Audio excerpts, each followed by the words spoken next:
আজকের প্রায় সবগুলো পত্রিকারই প্রধান শিরোনাম হয়ে এসেছে সচিবালয়ের ভয়াবহ অগ্নিকাণ্ডের ঘটনা। দৈনিক প্রথম আলো তাদের প্রধান শিরোনাম করেছে, গভীর রাতে ভয়াবহ আগুন, পুড়ল 5 মন্ত্রণালয়। বাংলাদেশ সচিবালয়, 6 ঘন্টা ধরে আগুন পুড়েছে স্থানীয় সরকার, সড়ক, ডাক ও টেলিযোগাযোগ, যুব ও ক্রীড়া এবং শ্রম মন্ত্রণালয়। তদন্ত ও ক্ষয়ক্ষতি নিরূপণে একাধিক কমিটি। আগুন নেভানোর সময় ফায়ার সার্ভিসের কর্মী ট্রাক চাপায় নিহত। একই ইস্যুতে আরও একটি রিপোর্ট করেছে পত্রিকাটি, যার শিরোনাম দেওয়া হয়েছে, কোথাও দেয়ালের অংশ, কোথাও সিঁড়িতে ধস। সাইবার সুরক্ষা অধ্যাদেশ নিয়ে পত্রিকাটি একটি বিশেষ প্রতিবেদন করেছে, যার শিরোনাম দেওয়া হয়েছে, অপব্যবহারের ঝুঁকি রয়ে গেল সাইবার সুরক্ষা অধ্যাদেশে। অধ্যাদেশ অনুমোদন। 24 ডিসেম্বর উপদেষ্টা পরিষদের বৈঠকে সাইবার সুরক্ষা অধ্যাদেশ 2024-এর খসড়া অনুমোদন করা হয়। অধ্যাদেশের খসড়া অনুমোদনের আগে সব অংশীজনের সঙ্গে আলোচনা হয়নি। অনুমোদিত খসড়ায় বিতর্কিত ধারাগুলোর মধ্যে উল্লেখযোগ্য 8টি ধারা বাদ দেওয়া হয়েছে। দৈনিক সমকালও তাদের প্রধান শিরোনাম করেছে, সচিবালয়ের ভয়াবহ অগ্নিকাণ্ড নিয়ে। সচিবালয়ের দুর্ঘটনা নাকি নাশকতা, গভীর রাতে আগুন, নির্বাপনে বিড়ম্বনায় ফায়ার সার্ভিস লাগলো 10 ঘন্টা। একসঙ্গে ভবনের 3 স্থানে আগুন নিয়ে কৌতূহল। একই ইস্যুতে একাধিক রিপোর্ট করেছে পত্রিকাটি। 8 মন্ত্রণালয় ও বিভাগের নথি পুড়ে ছাই, নিরাপত্তা ব্যবস্থা নিয়ে অনেক প্রশ্ন। কিংস পার্টি ইস্যুতে পত্রিকাটি একটি বিশেষ প্রতিবেদন করেছে, যার শিরোনাম দেওয়া হয়েছে, বিএনপি নাগরিক কমিটি কিংস পার্টি বাহাস। সচিবালয়ের অগ্নিকাণ্ড নিয়ে দৈনিক যুগান্তর তাদের ব্যানার হেডলাইন করেছে, সচিবালয়ের নাশকতা না দুর্ঘটনা, গভীর রাতে ভয়াবহ অগ্নিকাণ্ড। ফায়ার সার্ভিসের 19টি ইউনিটের 10 ঘন্টার চেষ্টায় আগুন নেভে ট্রাক চাপায় ফায়ার ফাইটার নিহত। 5টি মন্ত্রণালয় ও বিভাগের গুরুত্বপূর্ণ নথি পুড়ে ছাই। ষড়যন্ত্র কিনা তদন্তের আগে বলা যাবে না, স্বরাষ্ট্র উপদেষ্টা। স্যাবোটাজ হওয়ার আশঙ্কা আছে, এটা ধরে নিয়েই তদন্ত করতে হবে। ব্রিগেডিয়ার জেনারেল অবসরপ্রাপ্ত আবু সাইদ। 6 তদন্ত কমিটি। পূর্বাঞ্চলের প্লট দুর্নীতি নিয়ে পত্রিকাটির রিপোর্টে শিরোনাম করা হয়েছে, হাসিনা পরিবারের বিরুদ্ধে দুদকের অনুসন্ধান শুরু। কূটনৈতিক জন্য 10 কাঠা করে বরাদ্দ নিয়েছেন 6 প্লট। 300 মিলিয়ন মার্কিন ডলার পাচারের অভিযোগ অনুসন্ধানের সিদ্ধান্ত দুদকের। সচিবালয়ের অগ্নিকাণ্ড নিয়ে দৈনিক দেশ রূপান্তর তাদের প্রধান শিরোনাম করেছে, অগ্নি আলয়, সচিবালয়ে 10 ঘন্টায় পুড়ে ছাই হাজারো নথি।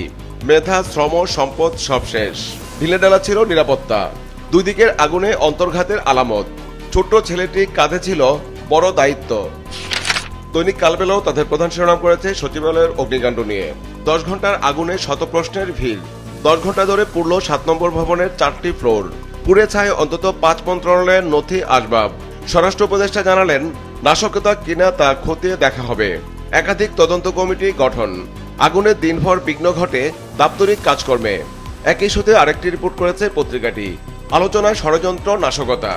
সংবিধান সংস্কার কমিশনের সুপারিশ নিয়ে পত্রিকাটি একটি বিশেষ প্রতিবেদন করেছে, যার শিরোনাম দেওয়া হয়েছে, ফ্লোর ক্রসিং করতে পারবেন এমপিরা। সংবিধান সংস্কার কমিশনের একগুচ্ছ সুপারিশ। 2 মেয়াদের বেশি প্রধানমন্ত্রী হতে পারবেন না কেউ। সংবিধান পুনর্লিখন পরিকল্পনা থেকে সরে এসেছে কমিশন।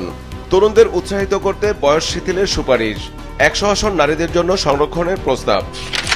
দৈনিক কালের কণ্ঠ ব্যানার শিরোনাম করেছে, সচিবালয়ের অগ্নিকাণ্ড নিয়ে। সচিবালয়ে আগুন, 5 মন্ত্রণালয়ের নথি ছাই, রহস্য ঘেরা আগুন। সূত্রপাত 7 নম্বর ভবনের 6ষ্ঠ তলায়। কলাপসিবল গেটের ভেতরে বাইরে ছিল তালা। একই ইস্যুতে একটি বিশেষ প্রতিবেদন করেছে পত্রিকাটি, দুর্ঘটনা না নাশকতা, নানা প্রশ্ন, সন্দেহ। সংগ্রহ করা হচ্ছে ক্লোজ সার্কিট ক্যামেরার ছবি। ষড়যন্ত্র ও পরিকল্পনা করে সচিবালয়ে আগুন লাগানো হয়েছে, সার্জিস আলম। দৈনিক বাংলাদেশ প্রতিদিনের প্রধান শিরোনাম করা হয়েছে, রহস্যময় আগুনে অনেক প্রশ্ন, বিদ্যুৎবিহীন সচিবালয়, উচ্চ পর্যায়ের তদন্ত কমিটি গঠন। ক্ষতিগ্রস্ত মন্ত্রণালয়গুলোর আলাদা কমিটি। পুড়েছে 5 মন্ত্রণালয়ের গুরুত্বপূর্ণ নথি। পানির পাইপ কাঁধে ফায়ার সার্ভিস কর্মীকে ট্রাক চাপা।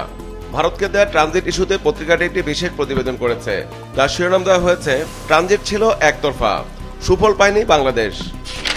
দৈনিক আজকের পত্রিকা তাদের প্রধান শিরোনাম করেছে, সচিবালয়ের রহস্যজনক আগুন, প্রশাসনের প্রাণকেন্দ্র। কয়েক ঘন্টার চেষ্টায় নিয়ন্ত্রণে আসে আগুন। 5 মন্ত্রণালয় বিভাগের নথি সহ সব পুড়ে ছাই। উপদেষ্টা পরিষদের জরুরি বৈঠক। তদন্ত কমিটি। নাশকতার ইঙ্গিত, মুখ খুলতে চান না কেউই। ট্রাক চাপায় ফায়ার সার্ভিসের এক কর্মীর মৃত্যু। একই ইস্যুতে পত্রিকাটি একটি বিশেষ প্রতিবেদন করেছে, যার শিরোনাম দেওয়া হয়েছে, নথি পোড়াতেই কি পরিকল্পিত নাশকতা? সচিবালয়ের আগুন। আগুন লাগার ধরন ও মাত্রা দেখে সন্দেহ হচ্ছে। দুর্নীতির নথি পোড়ানোর কথা বলছেন কেউ কেউ। বিশেষজ্ঞদের কাছেও স্বাভাবিক ঠেকছে না।